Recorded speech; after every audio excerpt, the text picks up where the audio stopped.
Mic'd up. Welcome everybody to Hall of Fame Conversations brought to you by the Florida Sports Hall of Fame. And this is on Mic'd Up and it's presented by Zenni.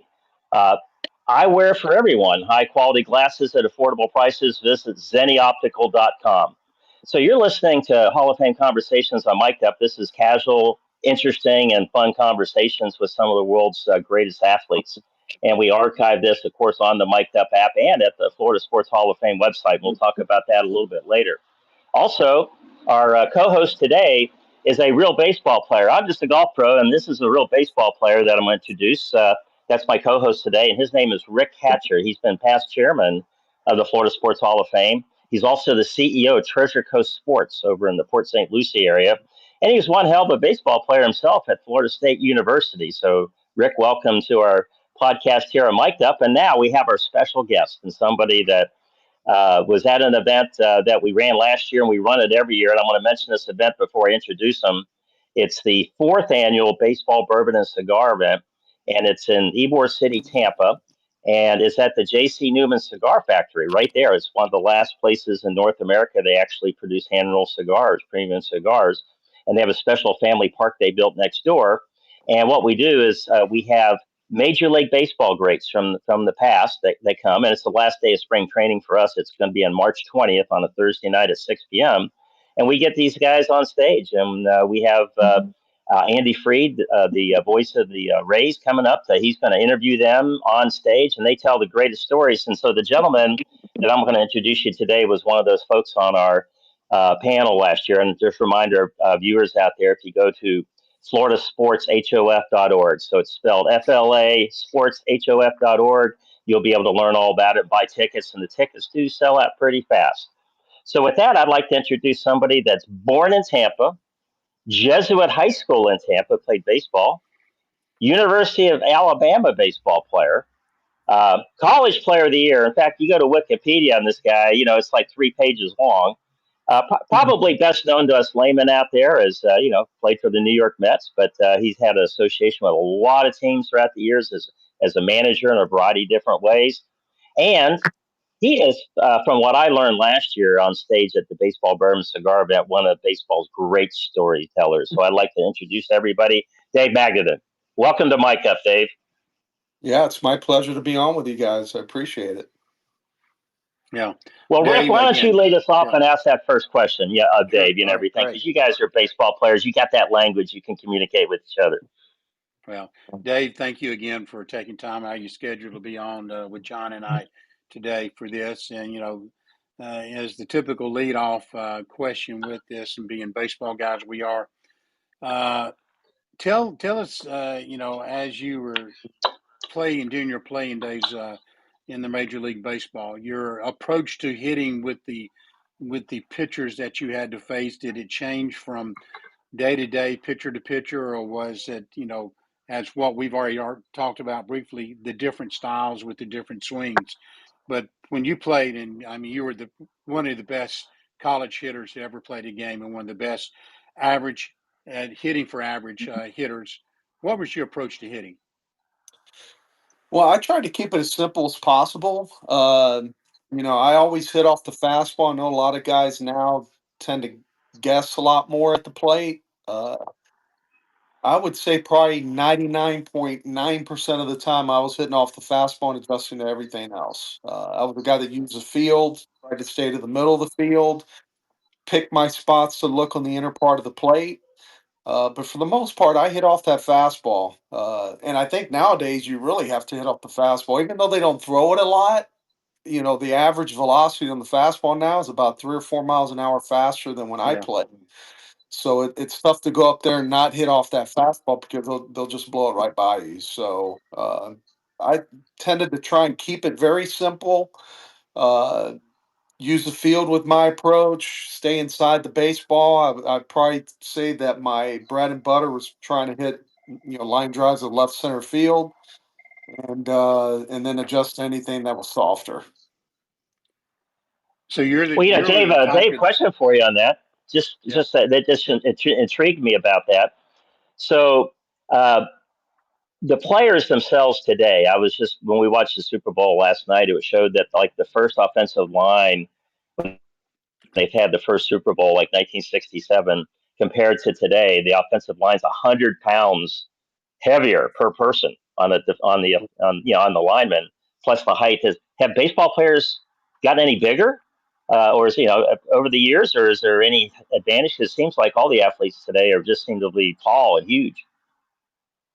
Yeah, I would say probably they are bigger now. I think they train a little more extensively throughout the year. Not that guys didn't back in the day, like when I played, but the one thing I noticed more than any other position are the pitchers. The pitchers seem to be bigger. They look more like horses out there. They're even though they're only most of the time starters are only going into the fifth or sixth inning. They're trained to go max effort for those 5 or 6 innings, whether they get to their 100 pitches or not, and then pass it off to the bullpen. Those guys coming out of the bullpen throwing, 100 plus. Mm-hmm. But I would say that the pitchers, especially I know there's organizations that target pitchers that are bigger and look like even if they draft them out of high school, they look like kids are going to grow into being six Yeah. four, 6'5", and can be 220, 230. With Dave, with you growing up in Tampa, and we briefly hit on this before we started, the strong history of the all the great players that have come out of the Tampa area, and what was it like growing up through and playing at Jesuit High School there in Tampa, and playing against all these great players in high school and in summer ball, I'm sure as well. Yeah, it was fantastic. It's a big reason why I ended up getting into not just getting into pro ball, but being a guy that was able to play on the high school team for a couple years and then go on to play at Alabama. And uh, our summer ball was very competitive. Our American Legion team, when I was 16, 17 years old. We won the American Legion World Series, and we had Fred McGriff on that team. He ended up getting drafted Yeah. and signed, but we ended up winning the American Legion World Series. So that'll tell you how good the talent Right. was in the Tampa area. And it was a sport that I know we talked earlier that we used to play all the sports year round, or the different sports in different parts of the year. I played football when it's football season, basketball, then baseball, but always that Sunday afternoon after we watched some of the football games, my dad would take us out to the playground, whether it was West Tampa Heights in West Tampa or at West Tampa Little League, and he'd take me and my brother out there, and we'd take batting practice. And so, even though we were doing the other sports, baseball was kind of the constant that ran throughout our whole year. Well, I was reading your biography and things, and correct me if I'm wrong, and maybe I am, but are you related to Lou Piniella? Yes, sir. Lou is my first cousin and godfather. He's my father's sister's son. He was very close to my dad. Lou's in his early 80s now. So when I was growing up, Lou was already in pro ball and was kind of starting his career in pro baseball. So we didn't really interact a lot with Lou as far as like uh, playing baseball together or anything like that. But certainly my dad had a big hand in, I told you earlier about my dad taking me and my brother out and throwing BP to us and doing that year round. He actually did that with Lou too. So Lou and my dad were very close, and I know they kept a strong relationship throughout Lou's career, both as a player and as a coach and a manager. Well, Dave, the season's Dave, you incredibly long, and go ahead, Rick. well, no, I was going to talk about. Dave mentioned about playing baseball at the University of Alabama, and again, one of the highlights of his many was it your junior or senior year where you won the Golden Spikes Award winner as the top college baseball player of the year? Yeah, so I that was my junior year. I Yeah, ended up signing with the Mets. I got drafted that year. We ended up going to the College World Series, finishing second. and was fortunate enough to be named the Golden Spikes Award winner. And then I ended up signing going with the Mets. Uh, it was a dream season for us at Alabama because when we got to Omaha, it was half the questions were we didn't realize Alabama had a baseball team. We knew they Yeah. had a football team, but at the time, Bear Bryant was there, and he actually retired after that. My last year at Alabama, so it was a great experience. I'm friends with those guys to this day, and it was just kind of cool to put Alabama baseball on the map and be a small Yep. part of that, and end up finishing as high as we did that year. Yeah, my last year at Florida State was in '81, and Mike Fuentes, our center fielder, he won the Golden Spikes, and actually it was the first ever Golden Spikes award. So it was most of the winners in of that award in the early years were coming out of the Southeast, Yeah. because of the strength of play and everything. So, yep. Yeah, I John? remember Mike very well. He was a great hitter.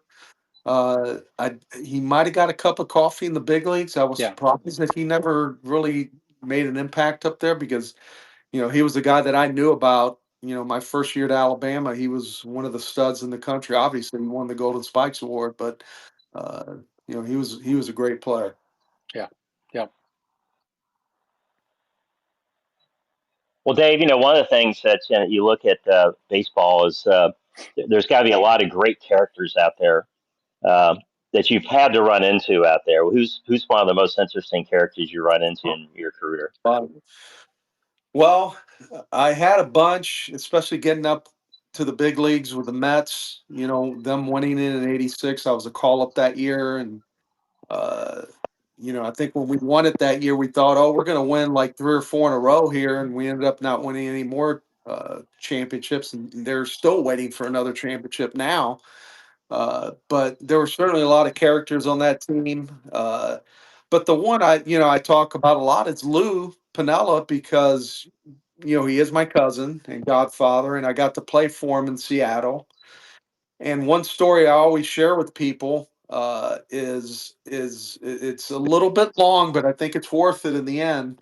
Uh, you know, when I first got there, I got traded in the middle of the season. I was the third baseman for the Marlins, and they had an opportunity to trade for Gary Sheffield because San Diego was cleaning house. So the Marlins traded for him, and me and Gary played the same position. So I asked for a trade because I went to the Marlins their inaugural year to play. And, if I wasn't going to play every day, I wanted to get traded. So they traded me to Seattle with Lou.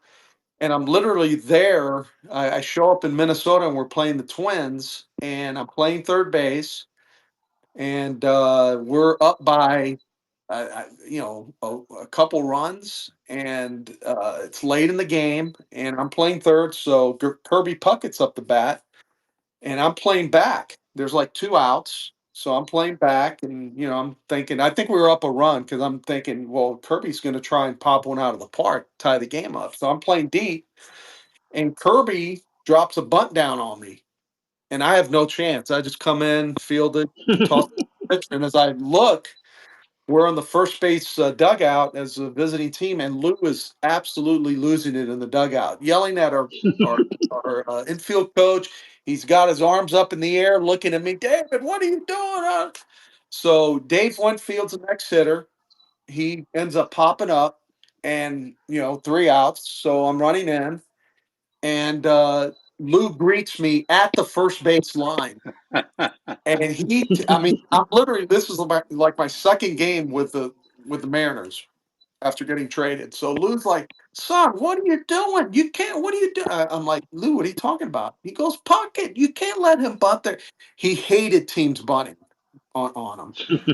So I go, Lou, well, I figured, 1 run game, he's trying to hit on. Don't think. Don't you look, and he points at the dugout at the coach. He said, let the coaches do the thinking. You just play the game. Don't let those guys bunt. So I'm like, oh my goodness. So we finished the road trip, and then now we're back home and we're playing the Twins again. Same exact situation. 1 run game, late in the game, Puckett's up the bat. we're in the third base dugout now at home, and well, 2 outs. No, I'm taking the bunt away, right? Same situation as a week ago. So I'm playing even with the bag, and sure enough, Puckett yanks one to my glove side. I dive for it. I don't get it. Base hit. So now I'm getting up, and I could already hear Lou yelling in the dugout. Sammy, Sam Perlaw's our infielder. Sammy, what's he doing? So Whitfield comes up, he pops it up, or what? 3 outs. Here's Lou again, and right, he's on the field greeting me. I'm like, Lou, what's going on? David, what are you doing? I go, Lou, I'm taking the bunt away. I didn't want Puckett. He's not gonna bunt, David. He's not gonna bunt. I'm gonna hit the ball. Yeah, Like, right. this is gonna be a long 3 months. Uh-huh. That's fantastic. Oh So my that was goodness. Lou. That was Lou in a nutshell. But what was great about Lou, which I think all players that have ever played for him appreciated, that he could tear you a new one, and he could light into you, and he could act like you've absolutely have put him on the road to death, and the next day he forgot about it. It's like it didn't even. He go up to you and hit you on the back and go, "Hey, what's up, big guy?" He had a great. He had a very. He had his short term memory. He didn't remember stuff. He was like, "Turn the page. Now let's get better today." And I think all players appreciated that. Yeah. Well, that Yeah. could be For why he my, was so yeah, successful in what he did. He just because it's like in golf. To be a good golfer, you have to have a bad memory. You just have to forget Right. about it and go for the next one, right? So yeah, that's a great story. Yeah. well, Dave, I All know right, Rick, what you got? last year You're yeah. I was going to, with the baseball bourbon cigars that we're going to have back at J.C. Newman Cigar Factory March 20th there in Tampa.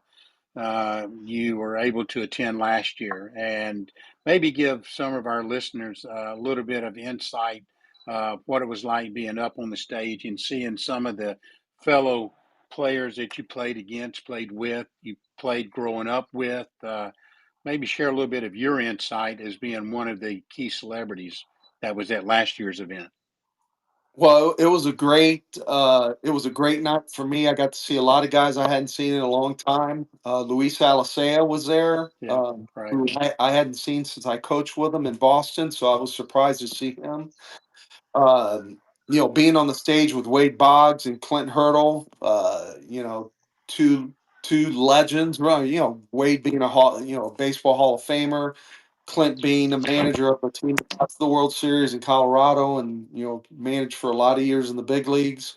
Somebody I always looked up to. Our paths always seemed to cross. Both as a player, he was with the Mets when I made my first big league team in '87. He was one of the guys that was on that team.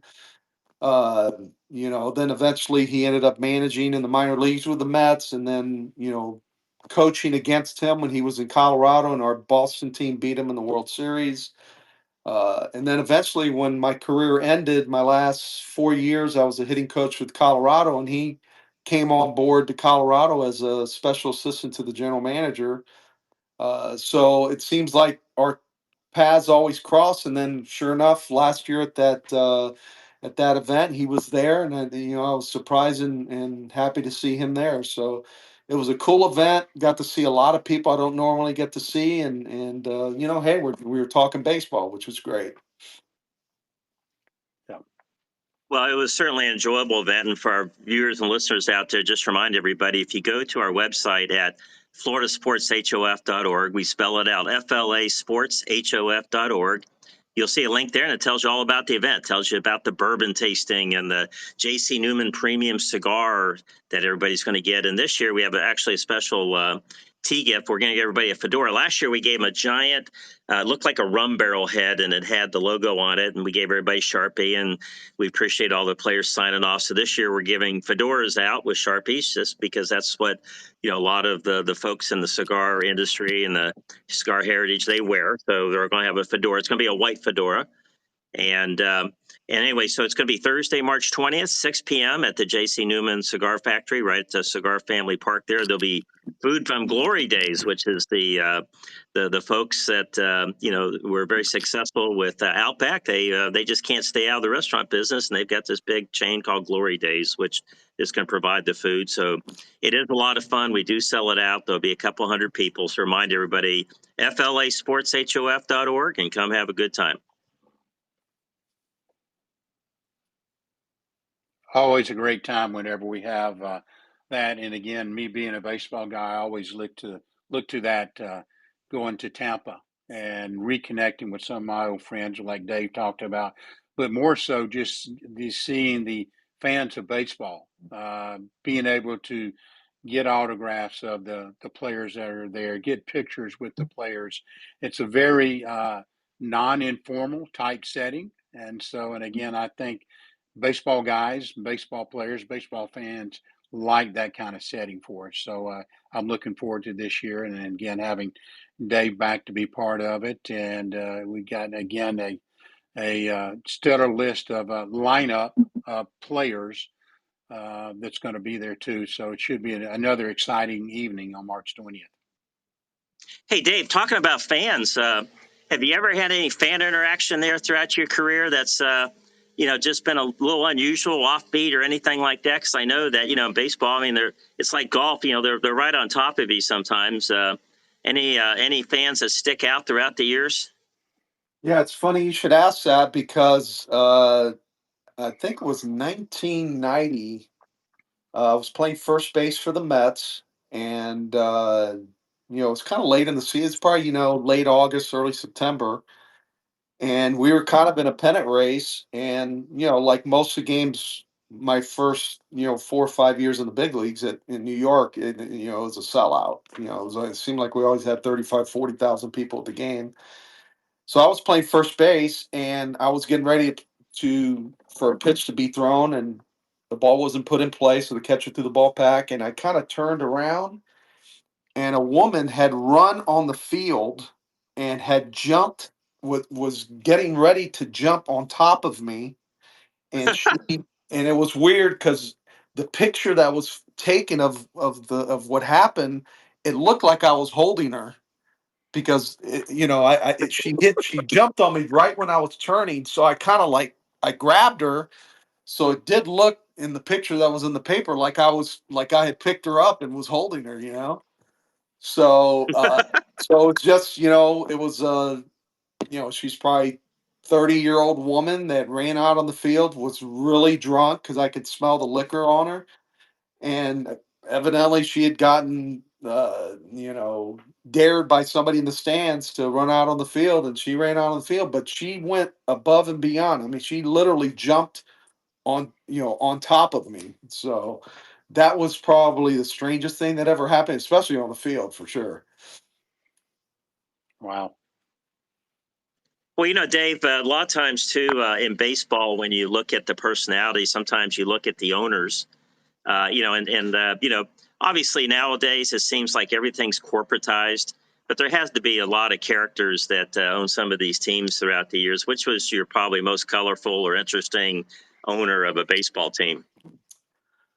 Wow, that's a good question. I think with the Mets, it was the Doubleday family. They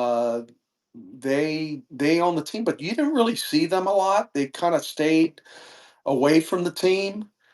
Um, it wasn't really until I signed with the Marlins as a free agent, where Wayne Huizenga, who was the owner of the Marlins, the original owner of the Marlins, he was very, uh, you know, he was there. He would show up after games. He'd be in the locker room.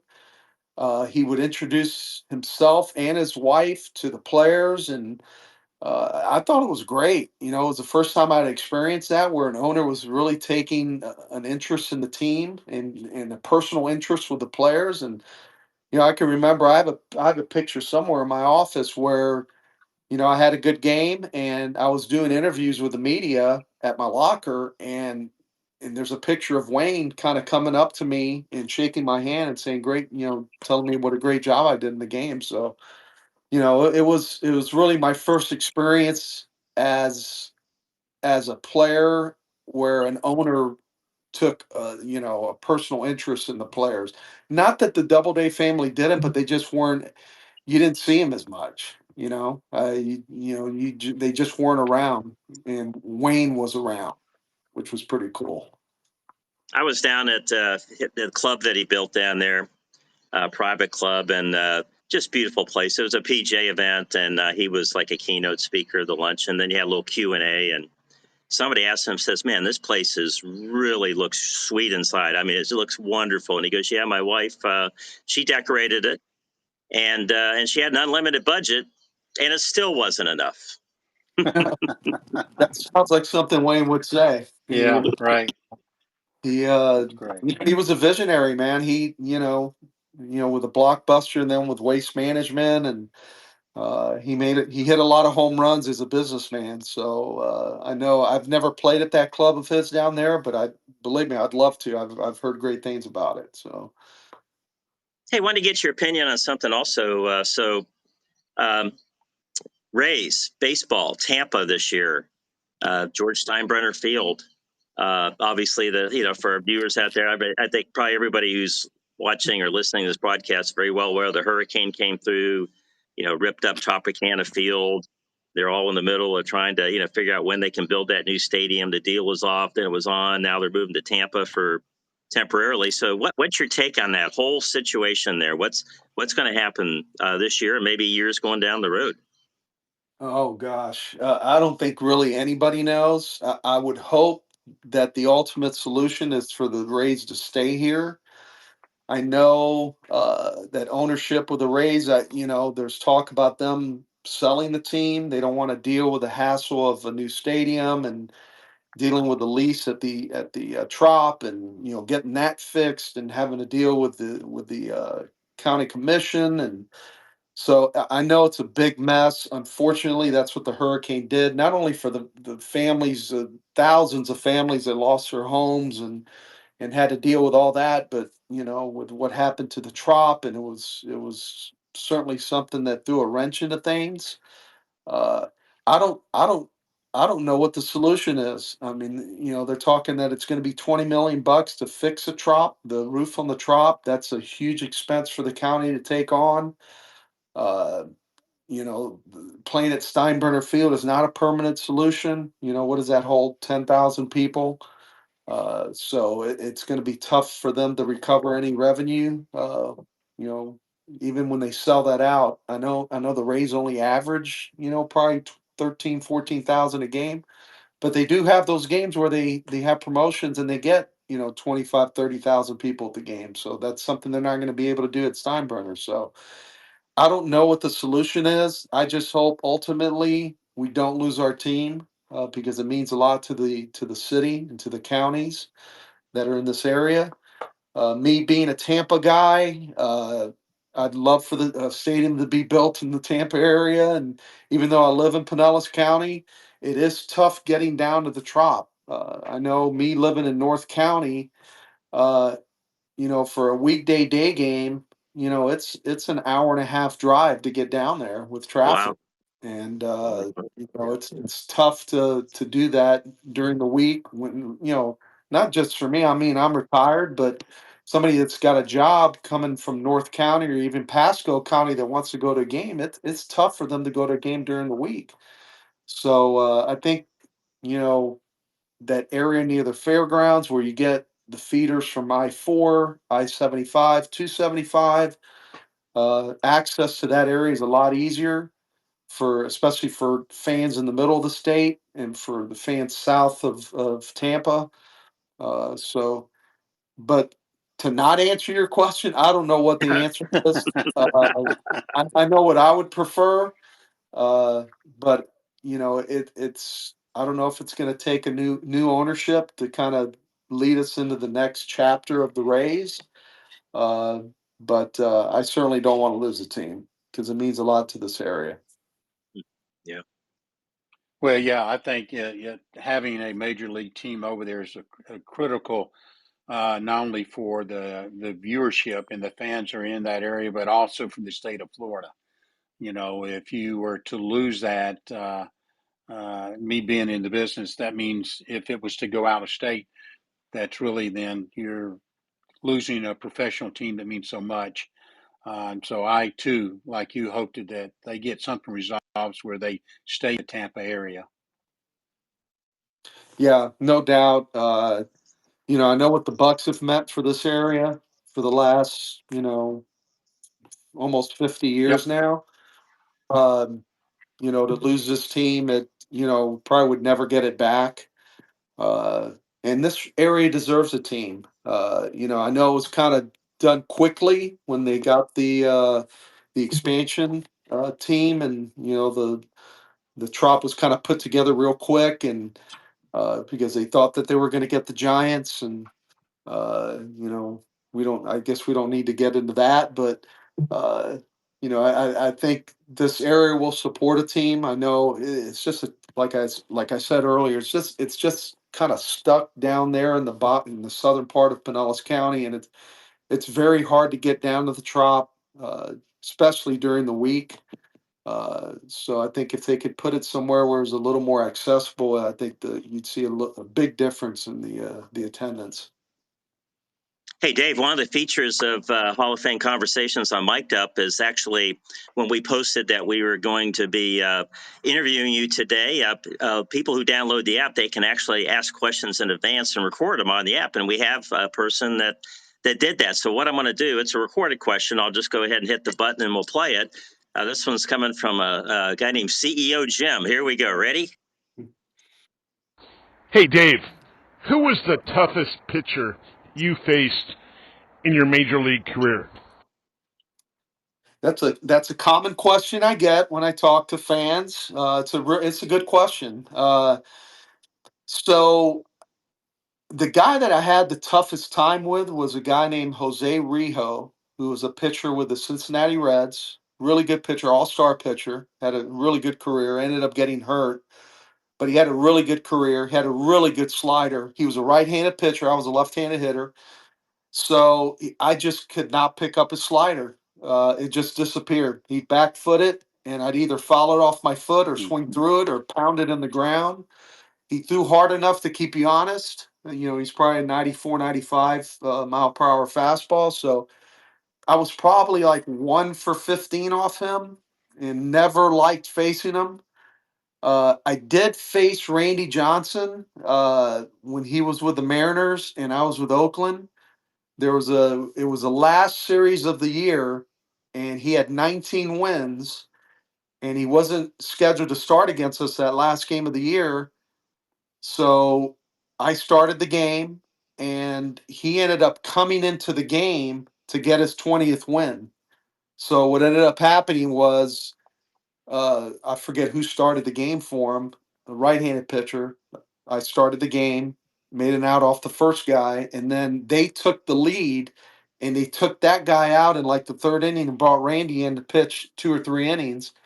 And of course, it just so happened I faced him, in that 2 or 3 inning stint, and he ended up getting the win, and I got to face him. I ended up I put the ball in play, but it just felt and I'd faced Randy when he was with Montreal in spring training, so I knew about him. I knew how tough he was. He's a lot more wild back when he was in Montreal. But what was really difficult facing him, especially as a left-handed hitter, was that he was he's 6'10", so his release point was unlike any other pitcher that you faced. He was closer to you, he was low three quarters, so it was kind of almost sidearm. And now he's releasing the ball like he just felt like he was on top of you. So that was probably the most uncomfortable at bat that I had. Uh, and another guy I'd like to mention too is John Candelaria because he's very similar to Randy. Hmm. When I faced him, he was a reliever, but he was like 6'4", long armed, and he threw from the first base side of the rubber. He was a left handed pitcher and was really almost sidearm. and you just could not pick the ball up off him. He was a slinger. He threw hard enough to keep you honest. Had a real sweepy slider. So later on in his career, he was a reliever, kind of a specialist that would face left-handed hitters, and he was one of the tougher guys to face. Hey, Dave, we have another question that just came in from a gentleman named Webby. Here we go. Dave, what was your favorite city to visit on your road travels? It's another popular question I get with the fans. So as a visitor, I enjoyed going to Chicago. I think most guys would say that, especially when I first got to the big leagues. You were only playing day games in Chicago against the Cubs, so our nights were free. So we were able to enjoy going to dinner and kind of having a normal schedule. So it was pretty cool going to Chicago, and it's a beautiful city, right? And then playing at Wrigley was pretty cool. I loved going to San Francisco. I just thought that was a beautiful city. Great restaurants. Again, you tend to play some day games there when you play in San Francisco, especially on Saturdays. You end up playing day games. I played in Oakland for a couple years, so I got to experience the Bay Area. I felt like Oakland was a beautiful area. Maybe not so much where the stadium is, but on the other side of the Oakland Hills, where you have Walnut Creek and San Ramon, two beautiful areas. That's where most of the guys lived. So probably those two areas, Chicago and San Francisco. All right, Dave, we're going to turn the tables. What's just the absolute worst place that you Whoa. guys would visit? What's the worst one? Yeah, you're Uh, retired now, so you don't have to be political. You can just answer this question, right? no, I'm going to be honest. I don't. There's no reason for me to to not be honest. Uh, Geez, I tend to kind of lean towards stadiums that were not great to hit in. Um, I never felt hitterish in St. Louis. The old stadium was a tough park to hit in. Mm-hmm. I don't know. I didn't see the ball very well there. The city was okay. Very, very hot. Uh, I remember the most impressive thing I think I ever saw on a baseball field. I saw a lot of things that were impressive, but Ray Lankford, who was an outfielder, center fielder for the Cardinals, we went there to play them. I was with the Mets. It was a Sunday afternoon game in July, and it was unbearably hot. I mean, we didn't even want to be out there playing. We were having to put our cleats in buckets of ice to cool off our feet when we came off the field. It was so hot. They had turf back then. Oh, my goodness. So it was probably well over 100 degrees. And then on the turf, it had to have been 130, 130. It was awful. Oh, my Ray goodness. Lankford hit for the cycle in that game. I mean, we didn't even want to be out there, and this guy hit for the cycle in a park that was very hard to hit a home run in. It was 420 to center field, and he ended the cycle by hitting a home run to center field. So I just thought that was one of the most impressive things I've ever seen. So, Well, Dave, what do you do in retirement now? You mentioned earlier that you retired. So, what do baseball players do when they retire? well, I take advantage of the time that I missed with my family. My last probably 5 or 6 years as a coach. Prior to that, my first 13, 14 years, my family would come with me during the season, even in spring training. We would homeschool our kids, and it was easy. But my last 5 or 6 years, you get to the point where your kids have their own lives. It was tougher to homeschool them, so they would stay back. So they would just come out for the season in the summer, and it was really tough. Tough on me, tough on the girls, tough on my wife. So what I'm trying to do now in retirement is make up for that. My younger daughter is a volleyball player, so I get to see her play. Uh, go to all her road trips, travel ball. We're going all over the state to see her play.